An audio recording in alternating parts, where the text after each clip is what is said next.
अपने शिक्षा पूरा करने के बाद उत्तंक सीधे जन्मेजय राजा से मिलके तक्षक के बारे में चेतावनी देते हैं, क्योंकि नागराज तक्षक उत्तंक के विशेष कार्य में बाधक बने थे। इसलिए वेद के शिष्य उत्तंक नागराज तक्षक से असंतुष्ट थे।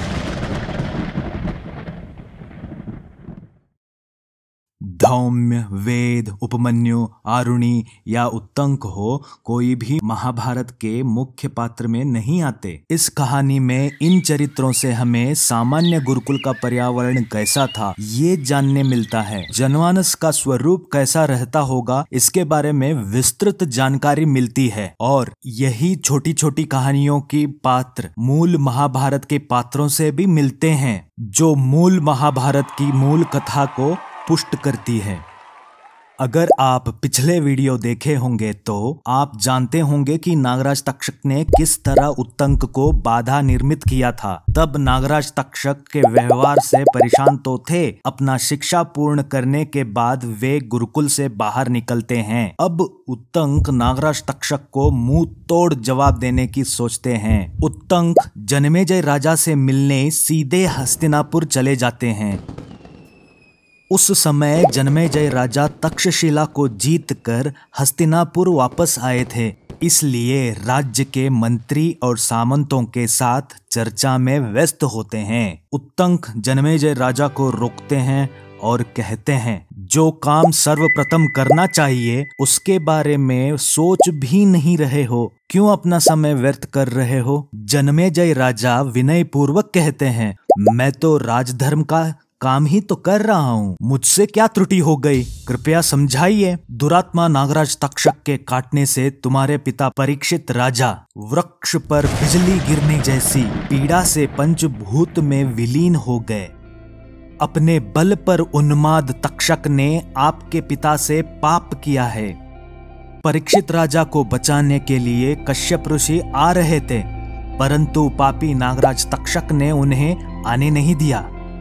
उत्तंक जन्मेजय राजा को सर्प याग करने के लिए प्रोत्साहन देते हैं, जिससे नागराज तक्षक प्रज्वल अग्नि में जल के मरना चाहिए। ये सुनकर जिस तरह अग्नि में घी डालने से प्रज्वलित होती है, वैसे ही राजा जन्मेजय क्रोधित हो उठे। जन्मेजय राजा अपने मंत्रियों से बात करते हैं, अपने पूर्वजों के बारे में मंत्रियों से जानकारी लेते हैं। आगे की कहानी का अलग वीडियो बनाऊंगा। इस वीडियो की उद्देश्य यही था, किस तरह ऋषि वेदव्यास हमारे इतिहास के छोटी छोटी कहानी समेत के हमें पढ़ने के लिए महान ग्रंथ की रचना की है। ऐसे ही महाभारत को महान ग्रंथ नहीं बोलते। ऋषि वेदव्यास सिर्फ उत्तंक और जन्मेजय राजा का संवाद ही लिख सकते थे, इससे भी कहानी आगे बढ़ जाती। आप देखिए ना, उत्तंक की चरित्र को किस तरह प्रकट किया है। धौम्य ऋषि और उनके शिष्य उपमन्यु, उद्दालक और वेदों के कहानी आपको समझाएंगे उत्तंक किस गुरु परंपरा में पढ़ रहे थे, किस दृढ़ विश्वास से पढ़ाई की है। हस्तिनापुर के राजा जन्मेजय के सामने ये बात करना कोई सामान्य बात नहीं है। उस समय बड़े बड़े गुरु, ऋषि, उपाध्याय उपस्थित थे वहां, लेकिन कोई सामने आकर जन्मेजय राजा को समझाया नहीं।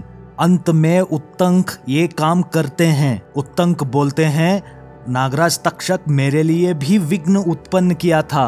आप देखिए उत्तंक ऋषि ने जन्मेजय राजा पे क्या प्रभाव डाला होगा। जन्मेजय राजा सर्प याग करते हैं, उस सर्प याग में क्या होता है आगे की कहानी मैं अगले वीडियो में बताऊंगा। महाभारत ग्रंथ को पढ़ने के साथ साथ उसको समझना भी चाहिए, हमेशा संवाद करना चाहिए।